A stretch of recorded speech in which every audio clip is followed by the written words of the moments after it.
All right, friends, welcome to another episode of the Crosspolitic Countdown, of course, brought to you by Crosspolitic News, crosspoliticnews.com, crosspoliticnews.com. You see it on the bottom of the screen. I am Andrew Southwick, and today we are joined by Crosspolitic News contributor Justin Cochran, and we're going to have a conversation overall about influencers. And to start the conversation, well, before we get there, let's not be rude. It's been a little while. After all, it is the Christmas season. 'Tis the season. Justin, thanks for spending a few minutes of your time with us on the Crosspolitic Countdown. It's good to see you today. Thanks for having me, Andrew. Happy to be here and excited to be talking about influencers.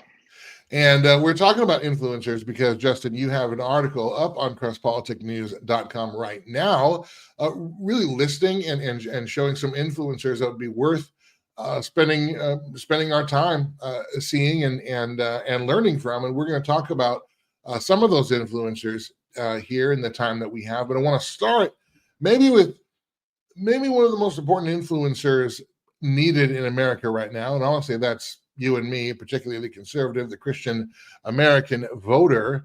And because we are coming up on midterm season in America, gubernatorial races, I know in my state of Florida, the Ron DeSantis is about to be term limited. We've got a GOP primary for a governor in that state coming up. I believe it's August 18th to 26th, and that's also similar for many states around the country. There are House races, there are Senate races, and there are all kinds of signs right now that even the GOP and the DC GOP and the party apparatus thinks they might lose. You've got President Trump out on a tour touting the economy. You've got and trying to say that the economy is doing well. And then for some people it might be, but for many people it really isn't. There's a lot of paycheck to paycheck. There's a lot of paycheck to almost to paycheck happening right now. Spending stays at the same level as COVID, so on and so forth. And I think one of the reasons why, and we just saw, in fact, in was it Indiana or Tennessee? I believe it was Tennessee.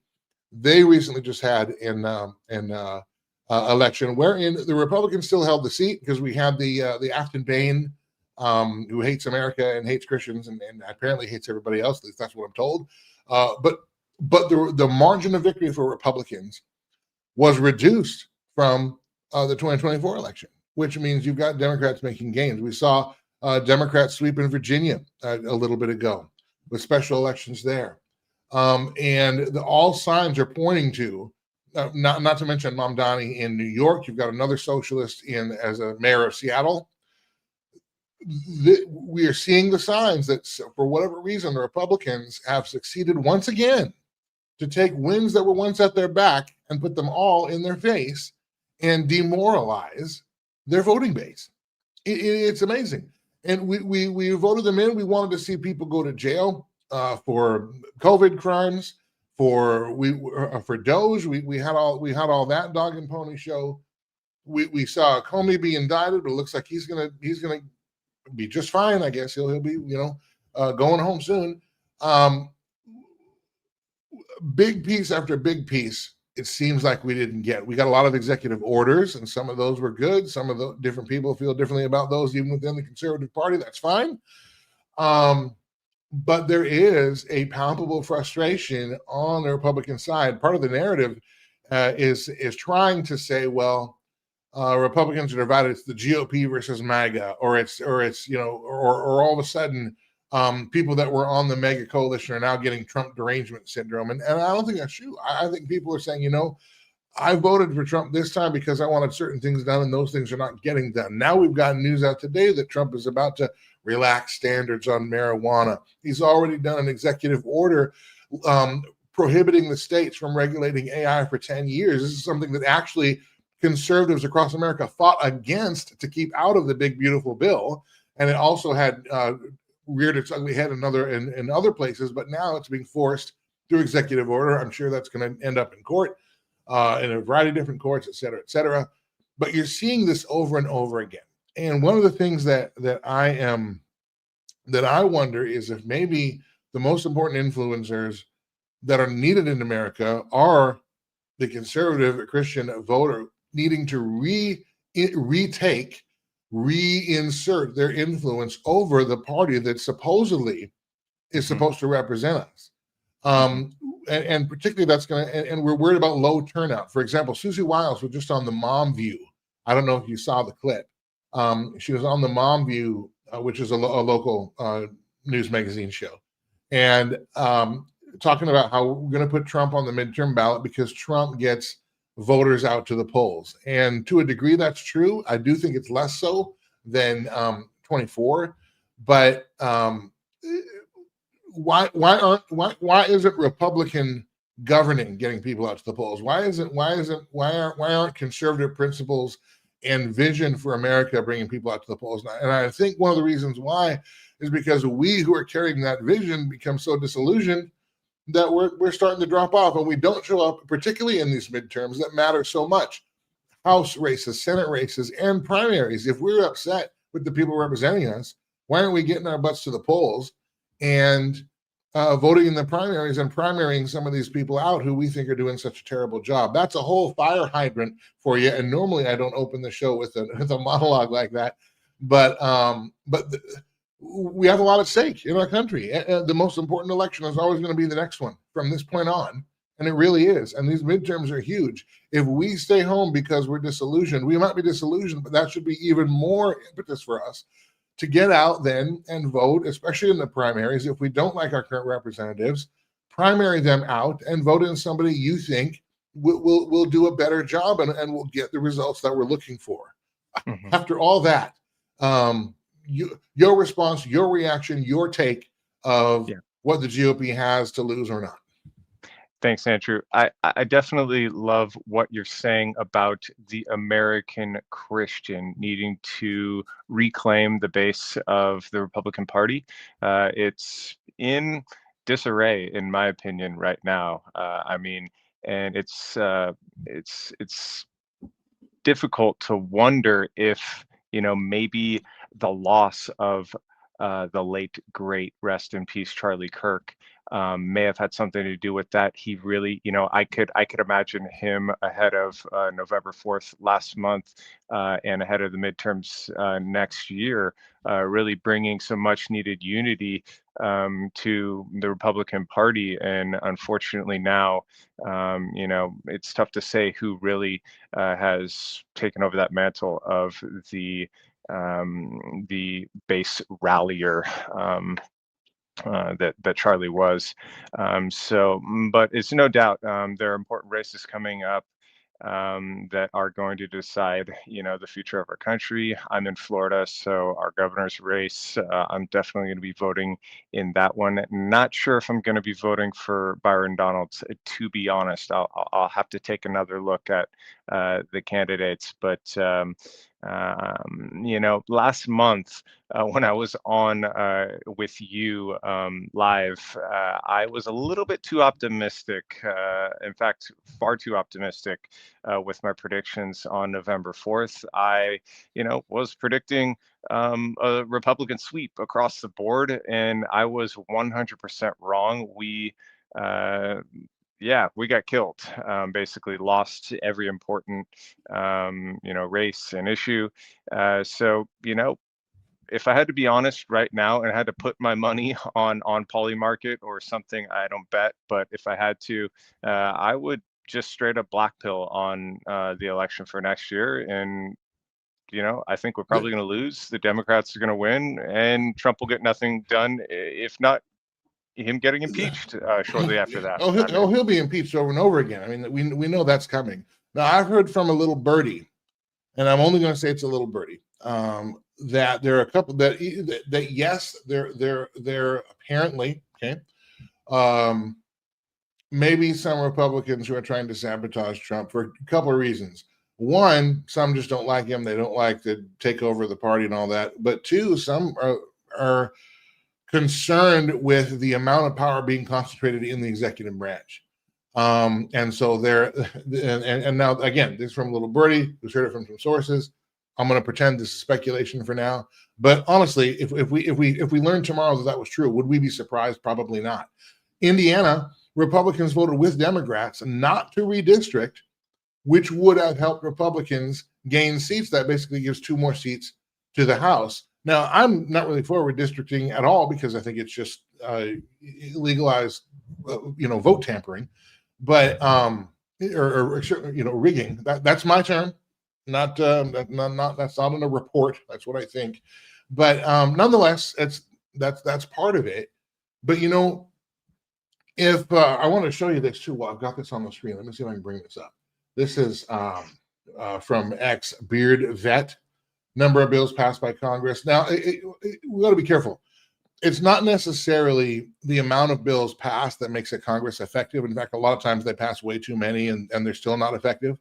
But if you look, this goes back to Bush 41, and he certainly had the most bills in the late 80s, early 90s. You have Clinton, Obama, Bush. Trump had 96 in 2017.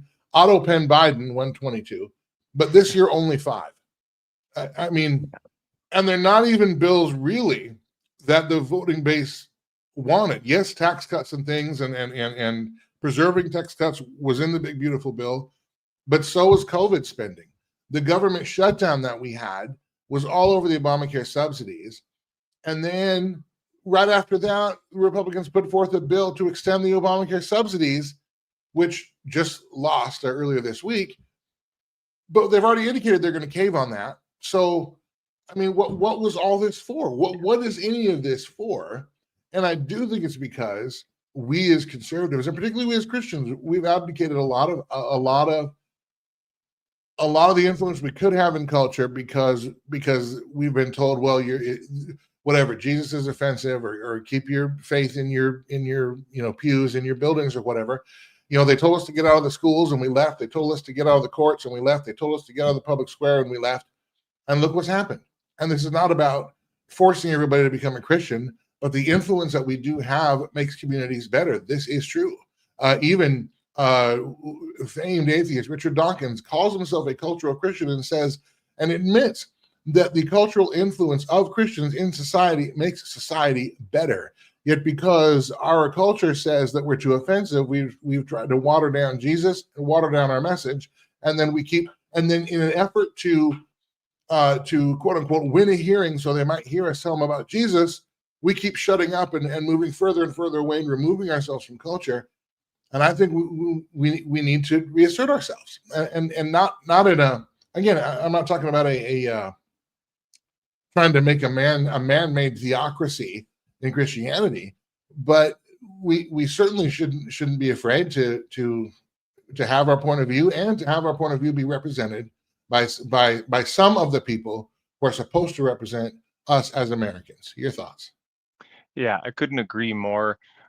Christians definitely need to come in strong next year with local legislation rallying at the state level. If we can't get things done federally, our priority should be state to state, passing laws that are going to improve our communities and that are going to just align with the Christian viewpoint. But I'm not sure that's going to be enough to tip the scales in the election for next November. And then, of course, we're going to have shortly thereafter, or around that time next year, end of next year, presidential candidates lining up for the next, presidential election. And ultimately, I think something like, whether it's a war in Venezuela, hopefully not, or elsewhere, I think it's going to have to take some kind of unfortunate, unforeseen kind of black swan event to really, supercharge Republicans toward a victory. At this point, I'm more optimistic about local Christians enacting change locally than, maybe what the results will be on a national level, but we'll see. Last question on this, and then I do want to move to your article, because in as much as we might be lamenting our lack of influence and hopefully mobilizing some increased influence, there are some influencers worth paying attention to. Of course, the recent criticisms of Trump 2.0 is that it has been out of touch. Both back in May and just a few days ago, President Trump admitted that the tariffs his tariffs would cause some short-term pain or whatever it might be. I think it might be long-term pain if that's going to be your sole economic policy, because it is a tax on consumers ultimately. Businesses can't absorb the higher costs for that long, and we know that because there's $12 billion going to farmers who are getting the pinch from the tariffs. That's why they're giving them money to offset that. But we're told we don't need $37 for our kids. They can just do 2 or 3. We don't need 2,000 pencils. We need 2 pencils. That messaging came from Donald Trump both in May and recently. That was, and that's how he's defending part of the tariffs effect both on higher prices and then which will also affect the supply chain, and there will be less for us to purchase, partly because it's more expensive to produce. So it's not I don't believe that's a misstatement. I think that's his real defense of that. But that seems so out of touch. Also, that kind of messaging, that's progressive messaging, isn't it? They're the ones that tell us how many weapons do you need? How big of a house do you need? How hot or cool do you need to keep your home? How big of a car or small of a car do you need? That's what they tell us. Why are we copying the same message and the same messaging tactics and really some of the governing policies as it's turning out in practice of those who carry a vision for America that we are trying to stop? Yeah, that's a great question. I think it's a negotiating strategy, to be honest. I don't think Trump is going to be following through with austerity measures across the board. I don't think he's going to be standing behind those threats for long-term tariffs. I do think he is going to basically chicken out on tariffing because our economy it depends on it, and people's IRAs and 401ks. I mean, if you have Donald Trump, you know, catapulting us into another depression, so that we can rebuild industry and bring jobs back to America, and we're going to tariff our way to reindustrializing the country, you're just going to have a Democrat come along and say, we'll give you free money, and the Republicans are going to lose. So yeah, in this country, you don't win elections by making people poorer, even though I would be willing to have less things, to pay more for things, but that's not going to win elections. So I think we're going to see the money printers get turned on, and they're going to print their way to the victory they're hoping for. Well, that's not good news, Justin. I thought you were going to make me feel happier. It's Christmas time in the night, man. You just told me there's going to be more inflation. You just told me my dollar's going to be worth less. Well, there are an election. I mean, yeah, well, I think I think there are some ways to we just saw gold hit all-time highs. I think there are some ways to keep money safe and to save in spite of inflation. All right. Well, let's turn for a few minutes here to the article that you wrote. This is up on crosspoliticnews.com. Again, you can see the website at the bottom of the screen, crosspoliticnews.com. And it is Hidden Gems, the influencers your family needs to follow. And really what you've procured here is a list of influencers that you believe people can trust and conservative Christian families can trust.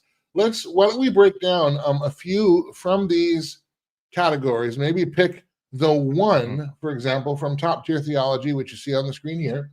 Maybe pick the one influencer that you would point people to from this category and why. Yeah, thanks for bringing the article up. In the title, when I said, the influencer your family needs to follow, your family probably needs to be having a Bible study, a family Bible study, or at least breaking out the board games or something. We probably need to do less screen time overall. But as a disclaimer, I can't stand behind what all of these influencers believe. They're actually not all Christian. But I would say there are even a couple on there that are concerning, some of what they put forth, even some of the Christian ones. So you do have to make your own judgment calls for each one of these influencers. But on out of top tier theology, if I had to give my pick, it would be in no hierarchical order there. I would say Douglas Wilson is a must follow. He is the head pastor at Christ Church in Moscow, Idaho, where Canon Press is headquartered and where Crosspolitic News hails from. So yeah, definitely give Doug Wilson a follow. Stephen Wolfe wrote The Case for Christian Nationalism. J.D. Hall is more on the anti-Zionist critique, so a little controversial there. He is Christian. And then Brian Sylvia and Eric Kahn are the most pretty, just a little bit, they got into it with some more traditional Christian, groups. And yeah, so they're kind of on the outs with some of the mainstream for some variety of reasons. So watch out for those two. Let's move down to next politics that pack a punch, and also maybe before you pick out one or two influencers from this group, what do you look for? Like, what is your criteria to determine a safe influencer, a quality influencer from nonsense? And I realize different people have different criteria, but what are yours to where, yes, you would fully recommend them? And let's say they are believers, and that we can at least affirm their general theology in that they fall within Christian orthodoxy, whether or not every point of doctrine is exactly the same.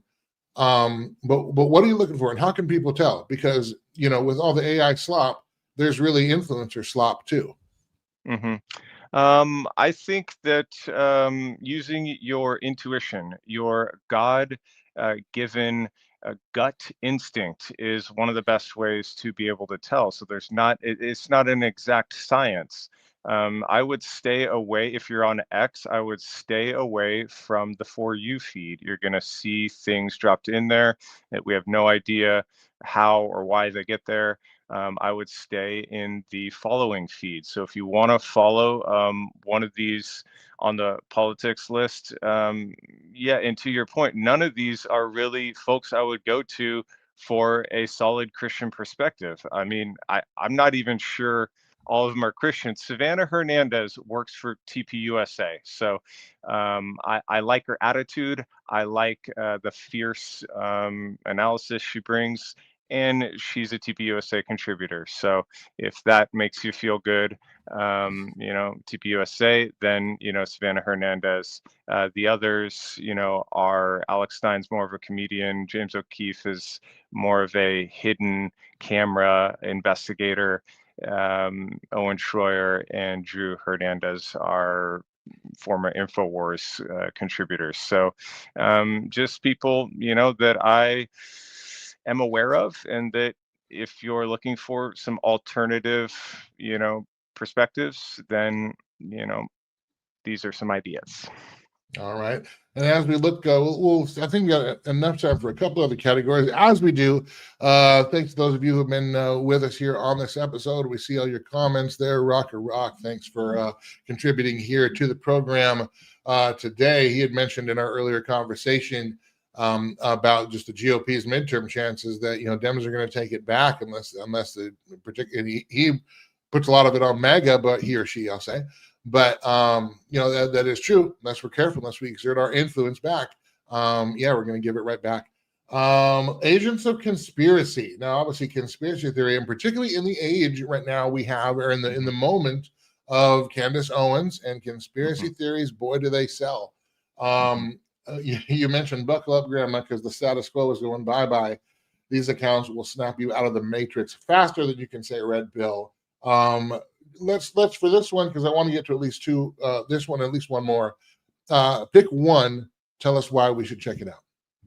Yeah, that's really tough. I would say, Not because you agree, but it yeah, might be worth being aware okay. of. Okay, I would say Ian Carroll is worth being aware of. He's controversial. I believe he is Christian, but if I had to pick one, the Misfit Patriot is intriguing to me.